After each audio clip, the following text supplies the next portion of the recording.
Again welcome करता हूँ एक नई वीडियो के साथ। दोस्तों, हैप्पीएस्ट माइंड के ऊपर मैंने एनालिसिस करना नहीं था, बट आज मेरे फ्रेंड कह लीजिए या फिर एक बड़ा भाई कह लीजिए, जिनकी कॉल मुझे आई थी और उन्होंने कहा था कि मैंने इसे 500 के करीब कल 2 दिन पहले इन्होंने शायद ख़रीदा है और आज उनको अच्छा प्रॉफिट दे रहा है। तो उसी टाइम मेरे माइंड में आया कि चलिए आज मैं इसी के ऊपर बात करता हूँ। जब आईपीओ आया था तो तब भी मैंने इसके ऊपर बात नहीं की थी।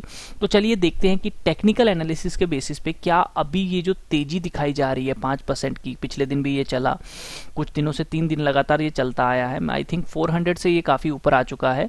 तो क्या इस लेवल पे वाकई में ये जेन्युइन बाइंग हो रही है या फिर एक स्पेकुलेटिव मूव है?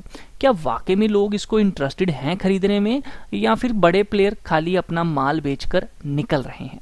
तो ये चीज़ें मैं आपके साथ आज की वीडियो में डिस्कस करूंगा और समझेंगे कि आखिर पिछले 3 महीनों के अंदर किस लेवल पे बाइंग की गई है और जनवरी मंथ में कहाँ बाइंग की गई है और पिछले हफ्ते कहाँ पे बाइंग की गई है। उसके पहले मैं आप सबको बता दूं, काफ़ी सारे स्टॉक्स का एनालिसिस मैं कर चुका हूं और अच्छा खासा प्रॉफिट हम लोगों ने बनाया है।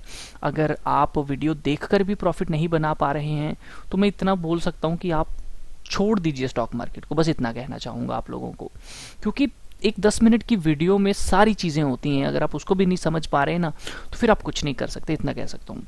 लेकिन ट्राई रखिए। कभी कभी कमज़ोर स्टूडेंट को टाइम लगता है, लेकिन कुछ समय बाद वही स्टूडेंट कहते हैं सबसे आगे निकल जाता है। एक चीज़ बता दूं, आप मेरे स्टूडेंट नहीं हैं, मैं सिर्फ एक एग्जाम्पल दे रहा हूँ, एक मशवरा दे रहा हूँ। तो चलिए बात करते हैं आज हैप्पीएस्ट माइंड के बारे में। देखिए, इसका ज़्यादा लंबा चौड़ा चार्ट तो मेरे पास नहीं होगा, लेकिन जितना भी है मैंने वन डे के बेसिस पे यहाँ लगाया हुआ है। तो आप लोग ध्यान से समझिएगा। जो लोग बिल्कुल बिगनर हैं, सबसे पहले मैं उनको कुछ इंपॉर्टेंट डेटा पॉइंट्स बता देता हूँ, फिर उसके बाद मैं चार्ट पे आ जाता हूँ। और आपको बताना चाहूँगा कि कल मैंने एक स्टॉक बताया था एशियन पेंट, उसमें थोड़ी सी एक गलती हुई थी। 3 महीनों का प्राइस 2522 है और जनवरी मंथ और 20 डे का प्राइस नियर अराउंड 27 कुछ है, ठीक है। तो ये थोड़ा सा ध्यान रखिएगा उसमें। अब बात करते हैं चलिए हैप्पीएस्ट माइंड की। तो 3 महीनों के अंदर एज ऑन 19 फरवरी से मैंने पिछले 3 महीने का डेटा उठाया है, तो 349 रुपीज़ के करीब इसके अंदर बाइंग की गई है, ये बात ध्यान रखिएगा। और 1 वीक पिछले 8 से लेके 12 फरवरी के बीच में 356 रुपीज़, जनवरी मंथ में 387 और पिछले 20 दिनों की एवरेज 444, यानी कि 444 की एवरेज है। इन लेवल्स पे बड़े प्लेयर्स ने माल उठाया है या फिर सबने मिलके माल उठाया है, ठीक है। तो आप देखिए आप किस लेवल पे हैं, नोटिस कीजिए। अगर आप इन तीनों लेवल में से नीचे हैं तो आप बड़े अच्छे लेवल पे बाइंग करके बैठे हैं, बस इतना मैं आपको बताना चाहूँगा। अब बात करते हैं कुछ और इम्पॉर्टेंट। तो यहाँ पर मैं बता दूं कि ऊपर की तरफ मुझे कोई सपोर्ट तो दिख नहीं रही है, बट अगर स्टॉक इसी तरह से एक तेजी दिखाता है तो आपको ये टारगेट बहुत जल्दी देखने को मिलेगा, जो कि 650 रुपीज़ का मुझे दिख रहा है। लेकिन क्या ये 650 आएगा एज पर डेटा पॉइंट, वो चीज़ भी देखना बहुत ज़रूरी है।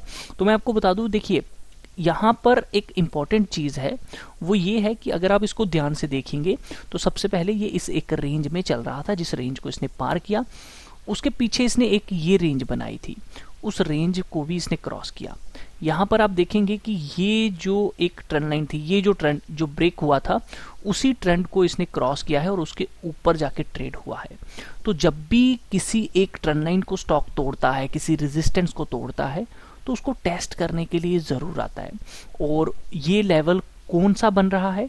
वो लेवल बन रहा है 462 का। तो क्या ये 462 तक आएगा? आई डोंट नो, मैं नहीं कहता, लेकिन जो बड़े प्लेयर होते हैं वो हमेशा 20 दिनों की मूविंग एवरेज के पास कोशिश करते हैं बाइंग करने की। तो अगर आप यहाँ पे एक मूविंग एवरेज का डेटा लगाते हैं, मूविंग एवरेज, और आई थिंक ऑलरेडी लगी हुई है ये, तो ये काफ़ी दूर है, 421 कुछ यहाँ पे मेरे ख्याल से ये बन रही है। इसको मैं हटा देता हूँ और ये रही, ठीक है, ब्लू वाली।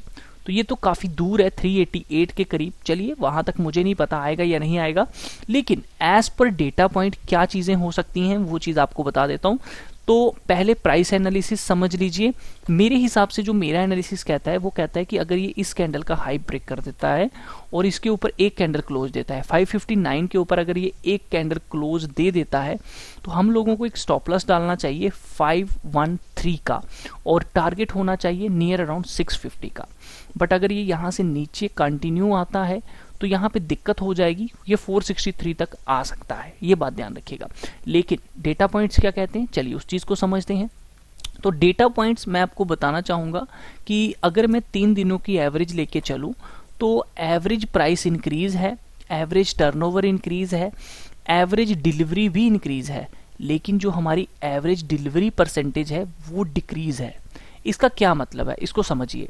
समझने वाली बात यह है कि प्राइस ऊपर जा रहा है, टर्नओवर मतलब जो माल है वो कितनी ज्यादा कंपनी मतलब कितने ज्यादा लोग उसमें खेल रहे हैं वो भी ऊपर जा रहा है, उसकी जो डिलीवरी है इसके टर्नओवर के हिसाब से वो भी इंक्रीज हो रही है, लेकिन जो डिलीवरी की परसेंटेज है वो इंक्रीज नहीं हो रही।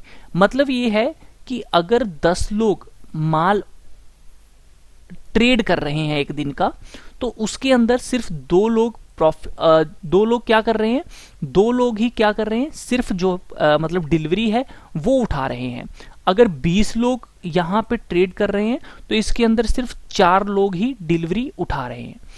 अगर यहाँ पर 20 लोग ट्रेड करते हैं आज और कल 40 लोग ट्रेड करते हैं और इसका माल अगर 20 लोग उठाना शुरू कर देते हैं, तो इसका मतलब परसेंटेज इंक्रीज हो रही है, मतलब लोग इंटरेस्ट दिखा रहे हैं।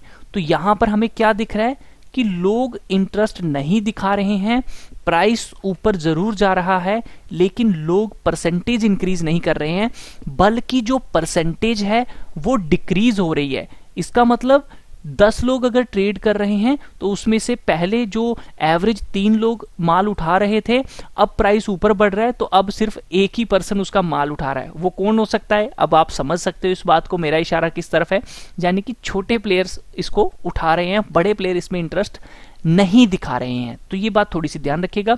मैं 5 दिनों का डेटा भी आपको दिखा देता हूं। 5 दिनों के हिसाब से भी सेम कंडीशन देखने को मिल रही है कि एवरेज डिलीवरी परसेंटेज इंक्रीज नहीं हो रही है, ये बात आप लोग ध्यान में रखिए। दूसरी चीज, 20 दिनों का डेटा भी आज मैंने जोड़ा है यहाँ पर, क्योंकि चार्ट में इतना ज्यादा पॉइंट्स नहीं थे तो ये जरूरी था। तो आप देखेंगे कि एवरेज डिलीवरी परसेंटेज यहाँ पे भी 20 दिनों की गिर रही है, लेकिन प्राइस इंक्रीज होना शुरू हो चुका है। यहाँ पर तो डिलीवरी भी काफी ज्यादा डिक्रीज आपको देखने को मिल रही है और टर्नओवर भी डिक्रीज है। तो मेरे हिसाब से अभी ये हो सकता है कि एक स्पेकुलेटिव मूव हो। इस स्पेकुलेटिव मूव में रिस्क ज़्यादा होता है, बहुत ज़्यादा। तो मेरे हिसाब से अभी हम लोगों को थोड़ा वेट कर लेना चाहिए इसमें, और मे बी हम लोगों को जो प्राइसेस हैं वो कौन से देखने को मिल सकते हैं, ये प्राइसेस जो मैंने आपको दिखाए हैं। तो कम से कम 444 के करीब ही आप लोग बाइंग कीजिए अगर आपको करनी है। लेकिन मेरे हिसाब से अगर 349, 350, 387 के पास कहीं स्टॉक मिलता है तो वो बेस्ट रहेगा। क्यों ऐसा मैं बोल रहा हूँ, मेरे हिसाब से 387 एक बेस्ट प्राइस रहेगा बाइंग का। क्यों? क्योंकि देखिए ये जो ऊपर चलना शुरू हुआ है तो कहीं ना कहीं ये जो लेवल है ये आप देखेंगे कि एक रेजिस्टेंस जोन था पहले, यहाँ पे देख रहे हैं इसको, इसने यहाँ पे क्रॉस किया है। तो एक बार इसको टेस्ट करने के लिए इसको ज़रूर आना चाहिए और ये टेस्टिंग के हिसाब से देखना पड़ेगा कि यहाँ पे ये कैसा मूव देता है। तो मेरे ख्याल से अभी इसके अंदर कोई बाइंग नहीं बनती है, ये एक स्पेकुलेटिव मूव है। चल गया तो बड़ी अच्छी बात है, नहीं चला तो यहाँ पे रिस्क बहुत ज़्यादा है। अगर गिरा तो बड़ी तेज़ी के साथ गिर सकता है क्योंकि लोग इसकी डिलीवरी नहीं उठा रहे हैं। तो होप सो आप लोगों को ये चीज़ें पता चल गई होंगी। ये जो लाइन है ये ट्रेंड है और ये जो लाइन है ये एक ट्रेंड है। ये जो आप इसके नीचे ये लाइनें देख रहे हैं तो ये एक ये ट्रेंड है, आप देख रहे हैं ये सपोर्ट रेजिस्टेंस, ये रेजिस्टेंस, इनको मिला के मैंने बनाया, ठीक है। और ये जो है ये यहाँ पे सपोर्ट, ये सपोर्ट, इसको देखकर मैंने बनाया है। ये जो आप ऊपर की तरफ देख रहे हैं ये रेजिस्टेंस, यहाँ से ये रेजिस्टेंस, ठीक है, तो इसको देख के मैंने बनाया है। ऊपर की साइड ये वो जो प्राइस मैंने आपको डिलीवरी बेसिस पे दिखाया, टर्नओवर के हिसाब से दिखाया, ये वाला VWAP वाला, ये 444, ये उसके हिसाब से बना हुआ है। तो मैं उम्मीद करता हूं कि आपको भी कुछ चीज़ें सीखने को मिली होंगी कि ये लाइनें मैंने कैसे बनाई, ये टारगेट मैंने 650 का कैसे बनाया, ये कैसे बनाए, ये वही टारगेट्स हैं, जो ये वही चीज़ें हैं, वही लाइनें हैं जो यहाँ पे चल रही हैं, ठीक है। ये पीछे ट्रेंड टूटे हुए हैं, दोबारा उन्हीं ट्रेंड्स को ये छूने के लिए तरफ जा रहा है। तो मेरी तरफ से जो सजेशन है, अभी स्टॉक में कोई पोजीशन नहीं बनानी चाहिए। आपने पोजीशन बनाई है तो 444 का स्टॉप लॉस या 455 का आप स्टॉप लॉस लेके यहाँ पे चलिए। इससे बड़ा स्टॉप लॉस बिल्कुल भी मत लेके चलिएगा। तो मिलता हूं आपके साथ नेक्स्ट वीडियो में। अपने फाइनेंशियल एडवाइजर से पूछ कर ही इसमें कोई भी ट्रेड लीजिएगा। आपके ट्रेड का मैं जिम्मेदार नहीं हूं कि आपको उसके अंदर रिस्क लेते हैं तो रिस्क आप सबका होगा, ये बात थोड़ी सी ध्यान में रखिएगा। तो दोस्तों मिलता हूं नेक्स्ट वीडियो में, तब तक के लिए अपना ख्याल रखिए। इस तरह की और वीडियोस पाने के लिए चैनल को सब्सक्राइब करना बिल्कुल मत